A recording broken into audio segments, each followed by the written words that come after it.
আল্লাহর কসম লাগে, কথাগুলো শুনে যাবেন। দুনিয়াতে থাকা অবস্থায় যারা আখিরাতে বাজার করলো না, সওদা করলো না, পরকালে তাদের কি উপায় হবে সেই চিন্তা যারা করলো না, তাদের মতো হতভাগ্যই দুনিয়াতে আর কেউ নেই। আজরাইল কিন্তু ঘুষ নেয় না। আমি অনেক টাকা গান করতে করতে অনেক টাকার মালিক, বাড়ি গাড়ি সবই আছে, যদি বলি যে আপাতত আমার গাড়িটা নিয়ে যান, আমাকে কয়েকটা দিন সময় দেন, মানবে?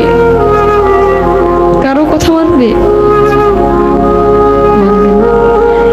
মৃত্যুর কথা যে মানুষ দিনে 5 বার স্মরণ করে, সে কোনো ভুল কাজ করতে পারে না। একবার স্মরণ করে দেখেন, আপনি মরে গেলে আপনার সঙ্গে কে যাবে?